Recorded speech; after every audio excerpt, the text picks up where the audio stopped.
El gran cumpleaños y nuestra mayoría de edad. Sermón predicado la mañana del domingo 21 de diciembre de 1884 por Carlos Haddon Spurgeon en el Tabernáculo Metropolitano, Newington, Londres. Así también nosotros, cuando éramos niños, estábamos en esclavitud bajo los rudimentos del mundo. Pero cuando vino el cumplimiento del tiempo, Dios envió a su Hijo, nacido de mujer y nacido bajo la ley, para que redimiese a los que están bajo la ley, a fin de que recibiésemos la adopción de hijos.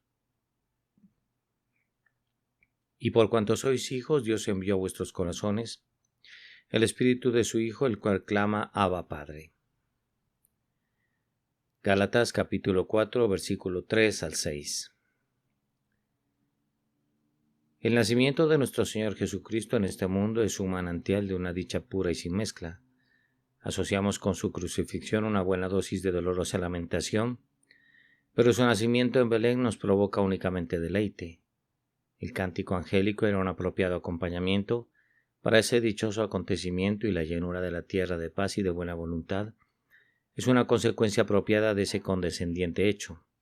Las estrellas de Belén no proyectarán una aciaga luz. Podemos cantar con un gozo indiviso: un niño no es nacido, hijo nos es dado. Cuando el eterno Dios se inclinó desde el cielo y él asumió la naturaleza de su propia criatura que se había rebelado en contra suya, ese hecho no podía significar ningún daño para el hombre. Que Dios asuma nuestra naturaleza no significa que Dios esté con nosotros, sino que Dios está con nosotros. Podemos tomar al niño en nuestros brazos y sentir que hemos visto la salvación del pecador. No puede significar destrucción para los hombres. No me sorprende que los hombres del mundo celebren el supuesto aniversario del gran cumpleaños como una gran fiesta de villancicos y banquetes, desconociendo por completo el significado espiritual del misterio. Perciben con todo qué significa el bien del hombre y así responden al hecho a su tosca manera. Quienes no observamos ningún día que no hubiere sido establecido por el Señor, nos regocijamos continuamente en nuestro Príncipe de paz y encontramos en la humanidad de nuestro Señor una fuente de consolación. Para quienes constituyen verdaderamente el pueblo de Dios, la encarnación es el motivo de una alegría reflexiva que siempre crece conforme aumenta nuestro conocimiento de su significado. Así como los ríos se vuelven más caudalosos gracias a muchos débiles afluentes, el nacimiento de Jesús no solo nos trae esperanza, sino la certeza de buenas cosas. No solo consideramos que Cristo entra en una relación con nuestra naturaleza, sino que establece una unión con nosotros, pues Él se ha convertido en una sola carne con nosotros por propósitos tan grandes como su amor. Él es uno con todos los que hemos creído en su nombre. Consideremos a la luz de nuestro texto el efecto especial producido en la Iglesia de Dios por la venida del Señor Jesucristo encarnado. Ustedes saben, amados, que su segunda venida producirá un cambio maravilloso en la Iglesia. Entonces los justos resplandecerán como el sol. Anhelamos su segundo advenimiento para que la Iglesia sea izada a una plataforma más alta de la que ocupa ahora. Entonces los militantes se volverán triunfantes y los que laboran arduamente se volverán exultantes. Ahora es el tiempo de la batalla, pero el segundo advenimiento es la victoria y el reposo. Hoy nuestro rey nos envía al conflicto, pero pronto él reinará gloriosamente en el monte de Sión con sus ancianos. Cuando él se manifieste seremos semejantes a él, porque le veremos tal como él es. Entonces la esposa se adornará con sus joyas y estará preparada para su esposo. Toda la creación que espera gime a una, y aún está en armonía con los dolores de parto de la Iglesia. Pero entonces llegará su tiempo de alumbramiento y entrará en la libertad gloriosa de los hijos de Dios. Esta es la promesa del segundo advenimiento. Pero, ¿cuál fue el resultado del primer advenimiento? ¿Tuvo algún impacto en la dispensación de la Iglesia de Dios? Lo tuvo, más allá de toda duda. Pablo nos dice aquí que éramos niños, en esclavitud bajo los rudimentos del mundo, hasta que vino el cumplimiento del tiempo cuando Dios envió a su Hijo, nacido de mujer y nacido bajo la ley. Algunos dirán, está hablando aquí de los judíos. Pero él nos previene expresamente en el capítulo anterior que no hemos de dividir a la iglesia entre judíos y gentiles. Para él la iglesia es una, y cuando dice que estábamos en esclavitud se está dirigiendo a los gálatas cristianos, muchos de los cuales eran gentiles, pero no los considera ni como judíos ni como gentiles, sino como parte de una iglesia de Dios única e indivisible. En aquellas edades en las que la elección abrazaba principalmente las tribus de Israel, había siempre algunos elegidos ubicados más allá de esa línea visible, y en la mente de Dios en el pueblo elegido no fue considerado nunca como judío o gentil, sino como uno en Cristo Jesús.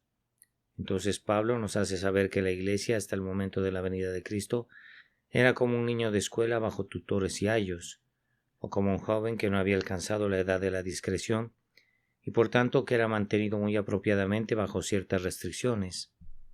Cuando Jesús vino, el gran día de su nacimiento fue el día del cumplimiento de la mayoría de edad. Para la Iglesia, entonces los creyentes ya no fueron niños, sino que se convirtieron en hombres en Cristo Jesús.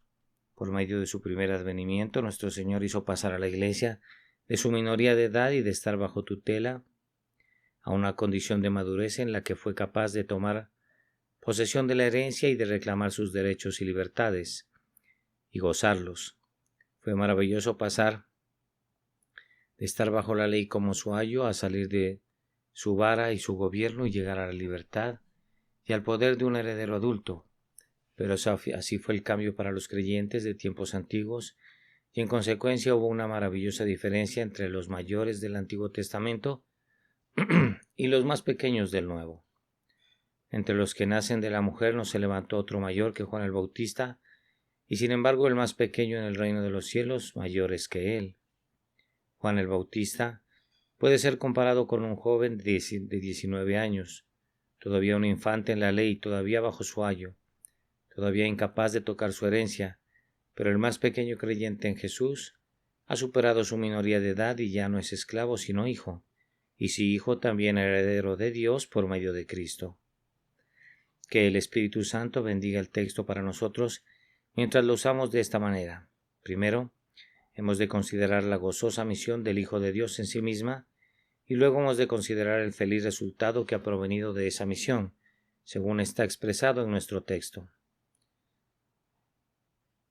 En primer lugar, los invito a considerar la gozosa misión de hijos de Dios. El Señor del cielo ha venido a la tierra. Dios ha asumido la naturaleza humana. Aleluya. Esta grandiosa transacción fue cumplida a su debido tiempo. Cuando vino el cumplimiento del tiempo, Dios envió a su Hijo nacido de mujer. El tanque del tiempo tenía que ser llenado por la sucesión de una edad tras otra, y cuando estuvo lleno hasta el borde apareció el Hijo de Dios, porque el mundo debió permanecer en tinieblas durante 4000 años, porque debió transcurrir ese lapso para que la Iglesia alcanzara su edad plena. No podríamos saberlo. Lo que sí se nos dice es que Jesús fue enviado cuando vino el cumplimiento del tiempo. Nuestro Señor no vino antes de su tiempo ni después de su tiempo. Él fue puntual a su hora y clamó al momento: «He aquí que vengo». Nosotros no podemos hurgar curiosamente en las razones por las que Cristo vino cuando lo hizo, pero podemos meditar con reverencia en ellas. El nacimiento de Cristo es la más grande luz de la historia, el sol en los cielos de todos los tiempos. Es la estrella polar del destino humano, el punto esencial de la cronología, el lugar de reunión de las aguas del pasado y del futuro. ¿Por qué tuvo lugar justo en aquel momento? Ciertamente así fue anunciado con antelación. Había muchas profecías que apuntaban exactamente a esa hora. No los detendré con ellas precisamente ahora, pero quienes estén familiarizados con las escrituras del Antiguo Testamento sabrán bien que, como con igual número de dedos, apuntaban al tiempo cuando Silo vendría y sería ofrecido el grandioso sacrificio. Vino en la hora señalada por Dios. El infinito Señor establece la fecha de cada evento. Todos los tiempos están en su mano. No hay hilos sueltos en la providencia de Dios. No hay puntos de sutura que se suelten.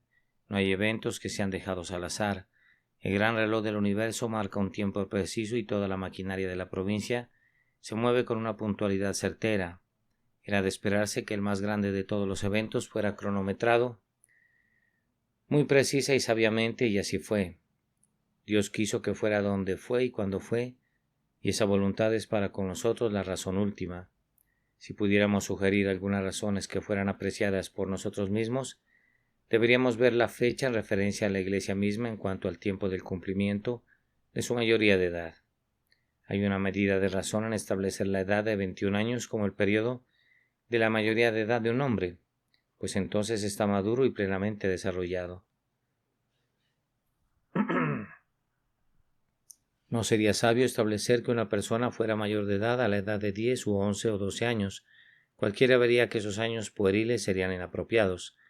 Por otro lado, si no alcanzáramos la mayoría de edad hasta no cumplir los 30 años, cualquiera vería que sería una proposición innecesaria y arbitraria.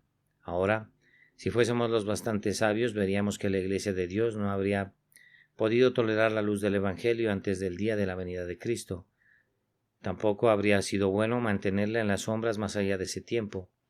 Había una adecuación en cuanto a la fecha que no podemos entender plenamente, porque no tenemos los medios de formarnos un cálculo tan definitivo de la vida de una iglesia como de la vida de un hombre.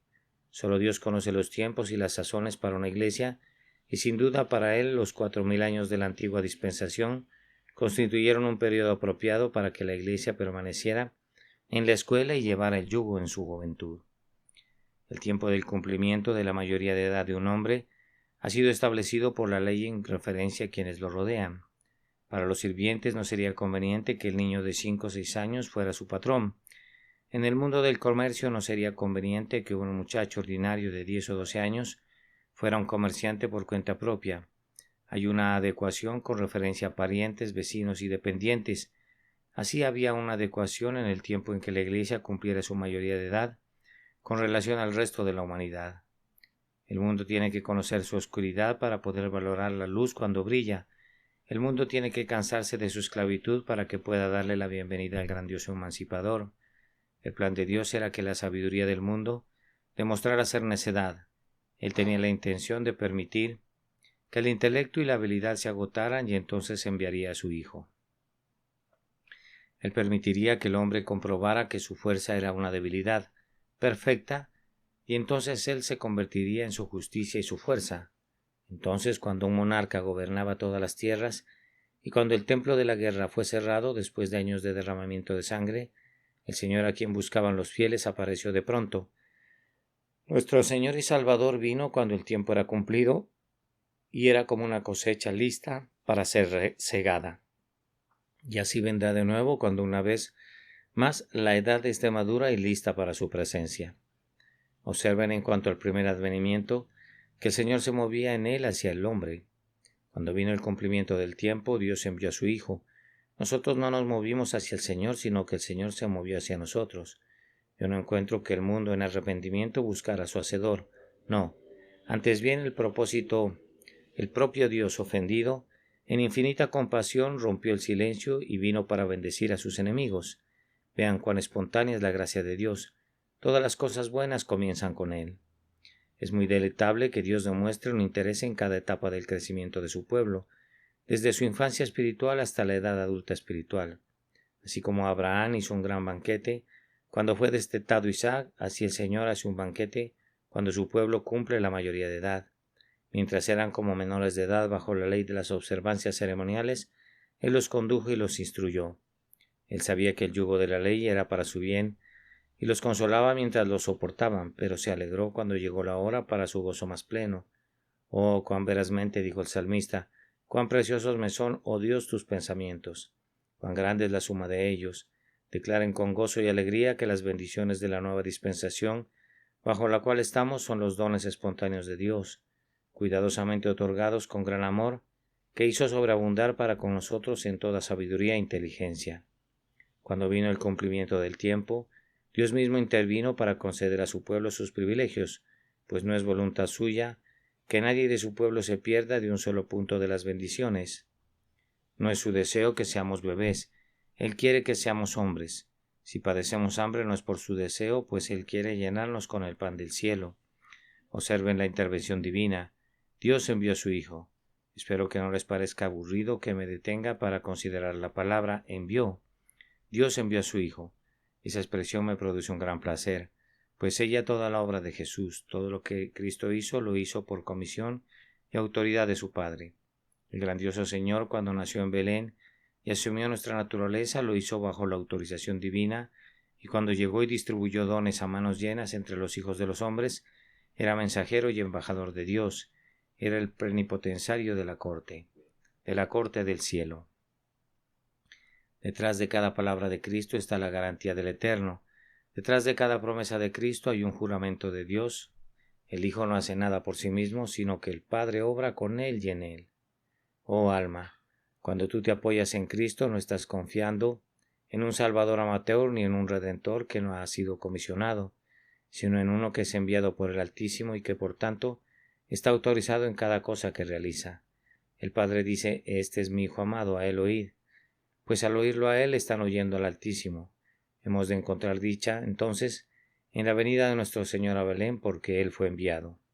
Ahora dirijan su mirada a la siguiente palabra: cuando vino el cumplimiento del tiempo, Dios envió a su Hijo. Observen a la divina persona que fue enviada. Dios no envió a un ángel ni a una criatura exaltada, sino a su Hijo. ¿Cómo puede haber un Hijo de Dios? No lo sabemos.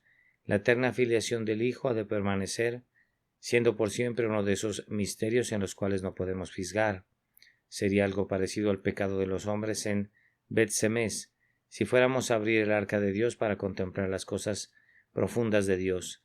Es sumamente cierto que Cristo es Dios, pues aquí Él es llamado su Hijo. Él existía antes de haber nacido en este mundo, pues Dios envió a su Hijo.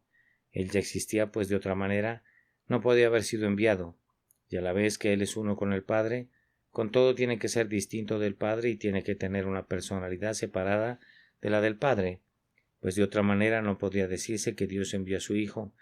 Dios el Padre no nació de una mujer ni fue engendrado bajo la ley, sino únicamente Dios el Hijo. Por tanto, aunque sabemos y se nos asegura que Cristo es uno con el Padre, con todo ha de observarse de manera muy clara su personalidad distinta. Es de admirar que Dios haya engendrado un solo Hijo y que lo haya enviado para levantarnos. El mensajero para los hombres no puede ser otro que el propio Hijo de Dios. ¿Qué dignidad hay aquí? Es el Señor de los ángeles quien es nacido de María.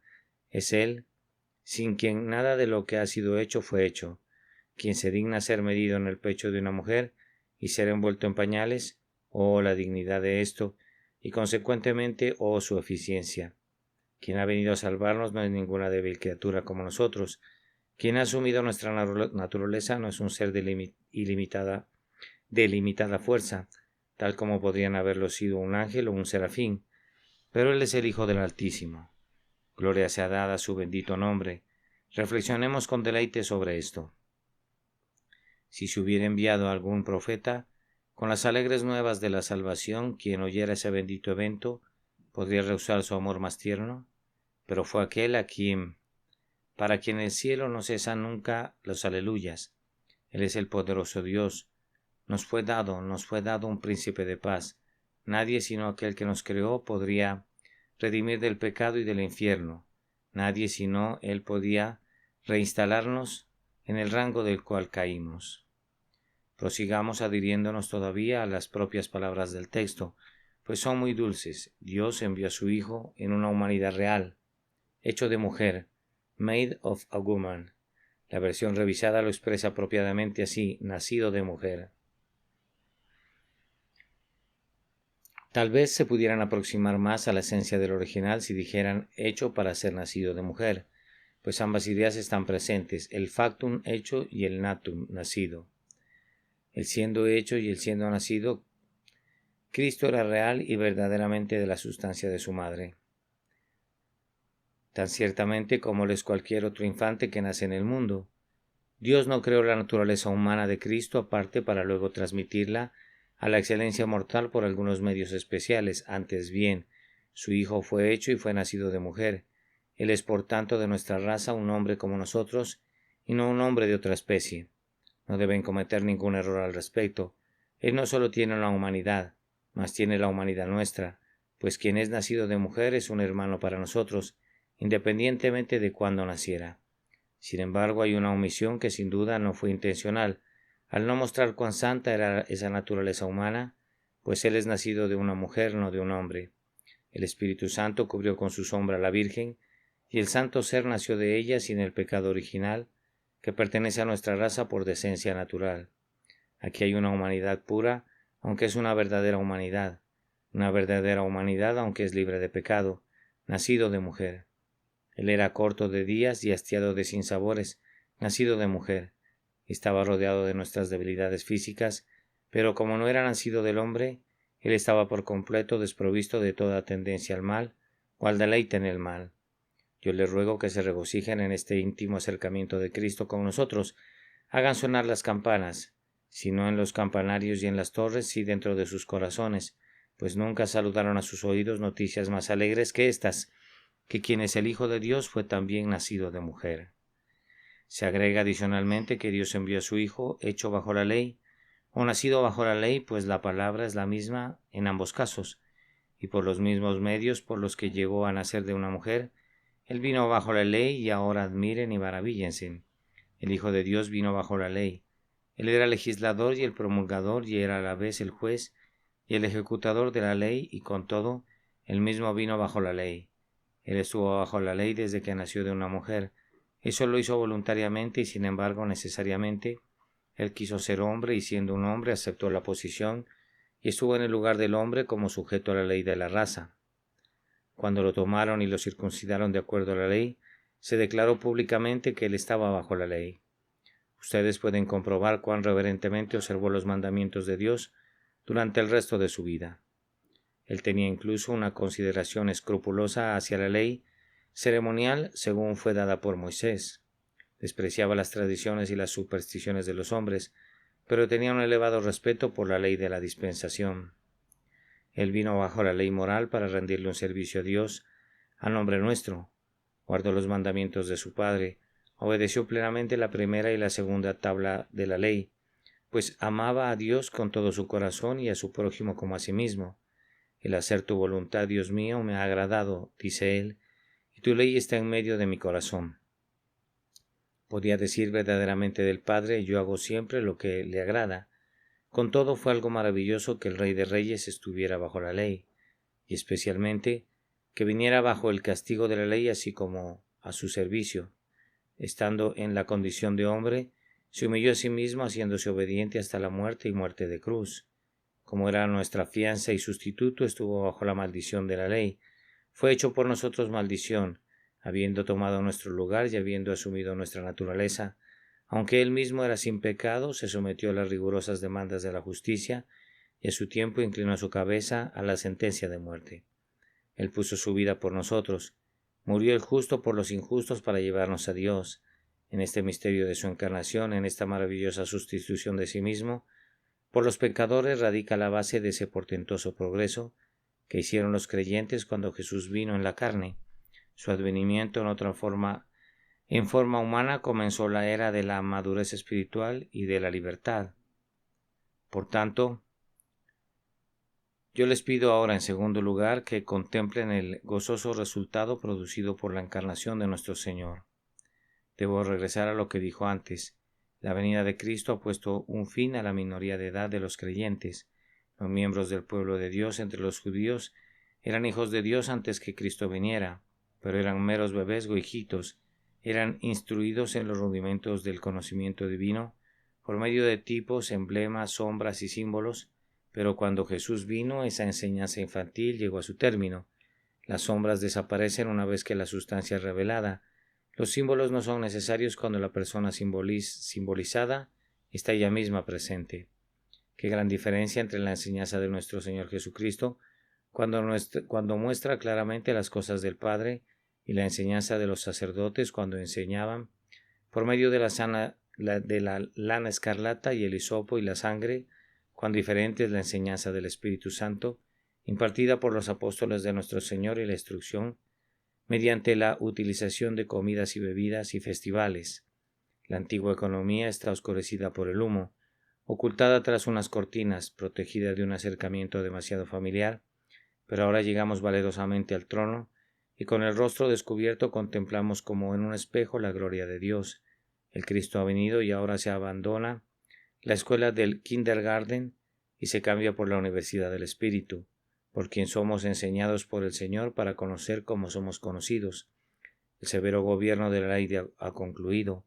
Entre los griegos se pensaba que los muchachos y los jóvenes necesitaban una cruel disciplina, Mientras asistían a la escuela eran tratados muy ásperamente por sus pedagogos y tutores. Se suponía que un muchacho solo podía absorber la instrucción a través de su piel y que el árbol del conocimiento era originalmente un abedul y por tanto no se escatimaba la vara y no había ninguna mitigación de abnegaciones y penalidades. Esto representa adecuadamente la obra de la ley en aquellos creyentes primitivos. Pedro habla de ella como de un yugo que ni ellos ni sus padres eran capaces de llevar. Hechos 15:10. La ley fue promulgada en medio de truenos y flamas de fuego y era más apropiada para inspirar un sano temor que una confianza amorosa. Esas verdades más dulces que son nuestra diaria consolación eran casi desconocidas o poco se hablaba de ellas. Los profetas ciertamente hablaron de Cristo, pero se dedicaban más frecuentemente a proferir lamentaciones y denuncias contra hijos corruptores. Me parece que un día con Cristo equivaldría a medio siglo con Moisés. Cuando Jesús vino, los creyentes comenzaron a enterarse acerca del Padre y de su amor, de su gracia abundante y del reino que había preparado para ellos. Entonces fueron reveladas las doctrinas del amor eterno y de la gracia redentora y de la fidelidad del pacto y oyeron acerca de la ternura del hermano mayor, de la gracia del grandioso Padre y de la habitación del siempre bendito Espíritu en las personas. Era como si hubieran pasado de la servidumbre a la libertad, de la infancia a la edad adulta. Bienaventurados aquellos que en su día compartieron el privilegio de la antigua economía, pues era una luz maravillosa comparada con las tinieblas paganas. Sin embargo, a pesar de todo ello, comparada con la luz del mediodía que Cristo trajo, era la simple luz de una vela. La ley ceremonial sujetaba al hombre a una severa servidumbre. No debes comer esto, y no debes ir allá, y no debes vestir esto, y no debes recoger aquello. Estabas bajo restricción por doquier y caminabas entre setos de espinas.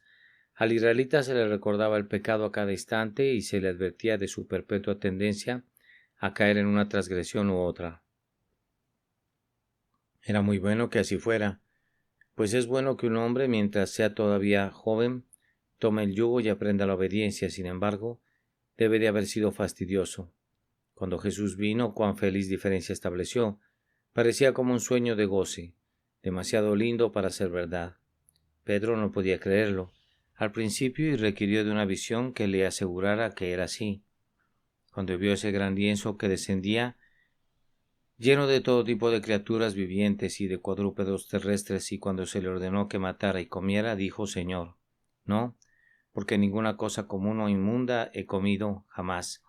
Estaba en verdad sorprendido cuando el Señor le dijo: lo que Dios limpió, no lo llames tú común. Ese primer orden de cosas consiste solo de comidas y bebidas de diversas abluciones y ordenanzas acerca de la carne, impuestas hasta el tiempo de reformar las cosas, pero Pablo dice: yo sé y confío en el Señor Jesús, que nada es inmundo en sí mismo. La prohibición respecto a meros puntos ceremoniales y mandamientos sobre asuntos carnales está abolida ahora y grande es nuestra libertad. Seríamos necios en verdad si permitiéramos quedarnos enredados de nuevo con el yugo de la servidumbre. Nuestra minoría de edad terminó cuando el Señor, que habló por los profetas, en los postreros días envió a su Hijo para guiarnos a la forma más sublime de adultez espiritual. Se nos dice a continuación que Cristo vino a redimir a los que estaban bajo la ley, es decir, el nacimiento de Jesús, su venida bajo la ley y su cumplimiento de la ley han liberado de la ley como yugo de esclavitud a los creyentes. Ninguno de nosotros desea ser libre de la ley como una regla de vida. Nos deleitamos en los mandamientos de Dios, que son santos, justos y buenos. Deseamos poder guardar cada precepto de la ley, sin una sola omisión ni transgresión. Nuestro sincero deseo es el de alcanzar una perfecta santidad, pero no miramos en esa dirección para nuestra justificación ante Dios. Si se nos preguntara hoy, ¿esperan ser salvados por medio de ceremonias? Respondemos: Dios no lo quiera. Algunos parecieran fantasear que el bautismo y la cena del Señor han reemplazado a la circuncisión y a la Pascua, y que si bien los judíos serán salvados por una forma de ceremonia, nosotros hemos de ser salvos por medio de otra. Nunca demos cabida a esa idea, no, ni siquiera por una hora. El pueblo de Dios es salvo no por ritos externos, ni formas ni supercherías sacerdotales, sino debido a que Dios envió a su Hijo nacido de mujer y nacido bajo la ley, y él guardó la ley de tal manera que por fe su justicia cubre a todos los creyentes y no somos condenados por la ley. En cuanto a la ley moral, que es la norma de equidad para todo tiempo, no es un camino de salvación para nosotros. Una vez estuvimos bajo esa ley y nos esforzábamos por guardarla con el objeto de ganar el favor divino, pero ahora no tenemos un tal motivo. La palabra era: haz esto y vivirás. Y por tanto nosotros nos esforzábamos como esclavos para escapar del látigo y ganar nuestro salario. Pero ya no es más así. Luego nos esforzamos por cumplir la voluntad del Señor para que Él nos amara y para que fuésemos recompensados por lo que hicimos, pero ahora no tenemos el designio de comprar ese favor, pues lo disfrutamos segura y libremente sobre una base muy diferente. Dios nos ama por pura gracia y nos ha perdonado nuestras iniquidades gratuitamente, y esto por una bondad gratuita. Ya somos salvos, y eso no por obras de justicia que hayamos hecho, o por actos santos que esperamos realizar, sino enteramente por la gracia inmerecida. Y si es por gracia, ya no es por obras, y es nuestro gozo y gloria que todo sea por gracia de principio a fin. La justicia que nos cubre fue obrada por aquel que nació de mujer, y el mérito por el cual entramos en el cielo es el mérito no de nuestras propias manos o de nuestros propios corazones, sino de aquel que nos amó y se entregó por nosotros.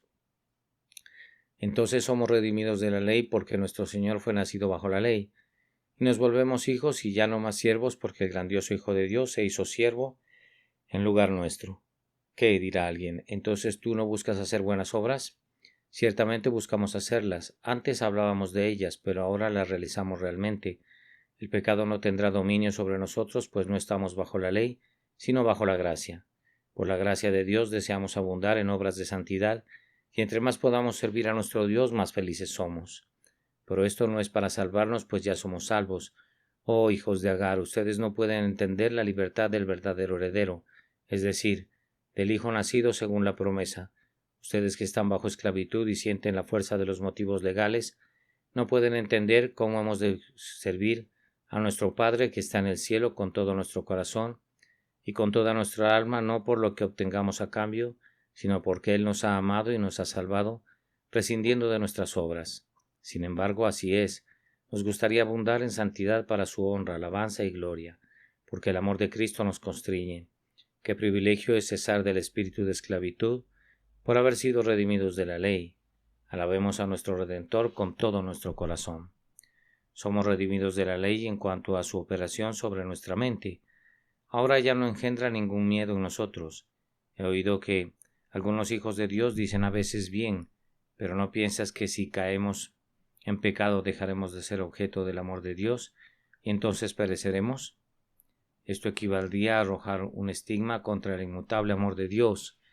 Veo que cometes un error si piensas que un hijo es un siervo. Ahora, si tuvieras un siervo y él se comportara mal, le dirías: te doy aviso de que estás despedido, aquí tienes tu salario. Tienes que buscarte otro señor. ¿Podrías hacerle eso a tu hijo? ¿Podrías hacerle eso a tu hija? Nunca pensaría en algo así, y respondes: tu hijo es tuyo por vida. Tu muchacho se comportó muy mal contigo, entonces ¿por qué no le diste su salario y lo despediste? Tú respondes que él no te sirve por salario y que él es tu hijo y no puede ser otra cosa. Justamente así es. Entonces has de reconocer siempre la diferencia entre un siervo y un hijo y la diferencia entre el pacto de obras y el pacto de gracia. Yo sé cómo un corazón ruin puede hacer mucho daño con esto, pero no puede evitarlo. La verdad es la verdad. ¿Acaso habría de rebelarse un hijo porque siempre será un hijo? Lejos de ello es precisamente eso lo que lo induce a sentir amor a cambio. El verdadero Hijo de Dios es guardado del pecado por otras fuerzas superiores al miedo servil de ser echado fuera de las puertas de su Padre.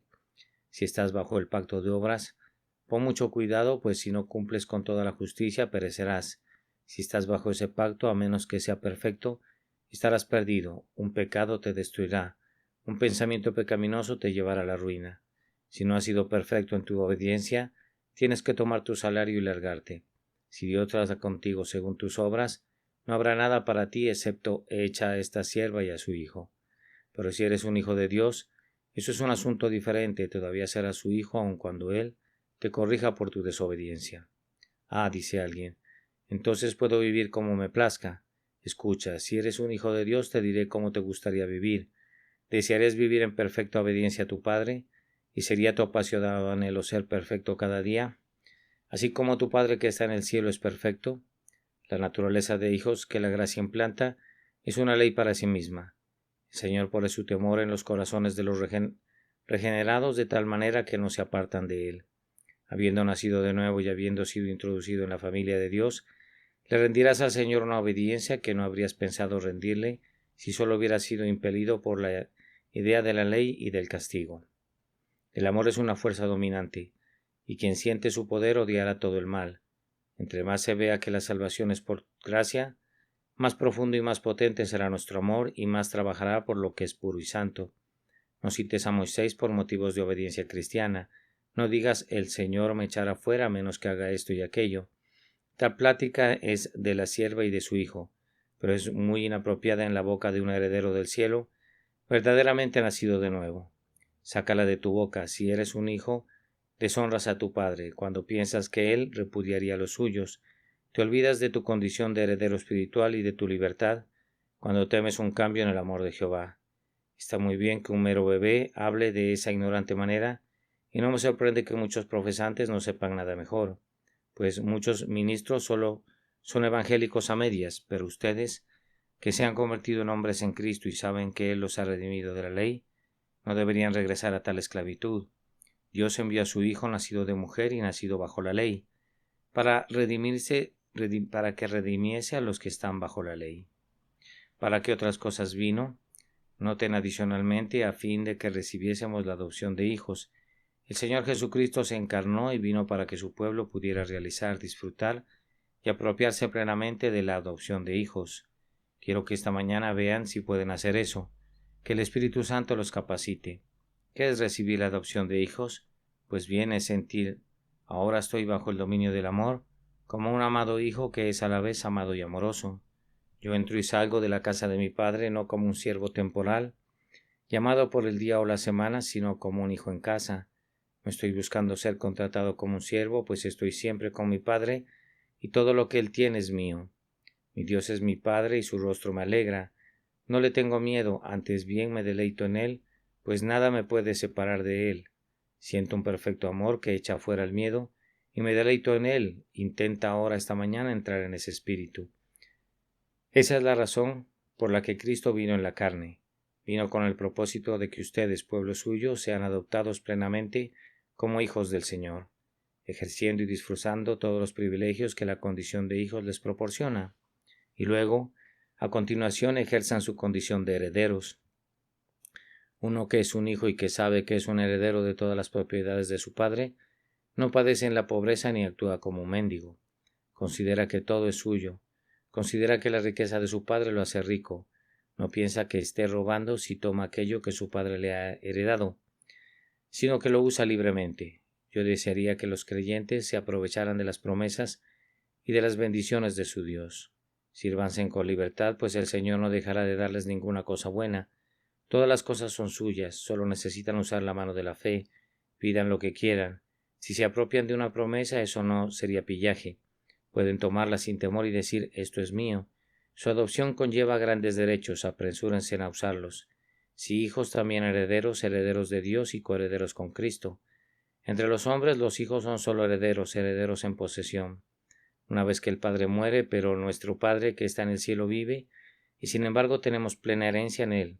El Señor Jesucristo fue nacido de mujer, con el propósito de que su amado pueblo pudiera tomar posesión de su herencia de inmediato. Deberías sentir un dulce gozo por la relación perpetua que ahora ha sido establecida entre Dios y tú, pues Jesús es tu hermano. Tú has sido adoptado y Dios no ha cancelado nunca ninguna adopción hasta este momento. Hay una regeneración, pero no hay tal cosa como que la vida recibida entonces se extinga. Si eres nacido para Dios, eres nacido para Dios. Las estrellas se podrían convertir en carbones y el sol y la luna podrían convertirse en coágulos de sangre, pero el que es nacido de Dios tiene una vida interior que no puede terminar nunca.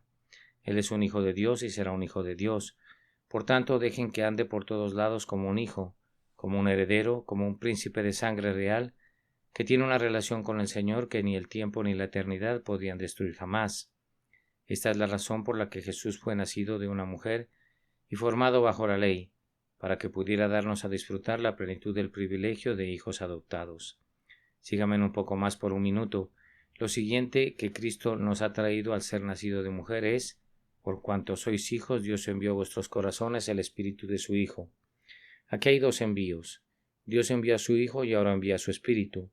Porque Cristo ha sido enviado, por eso el Espíritu es enviado. Y ahora conocerán la morada del Espíritu Santo debido a la encarnación de Cristo.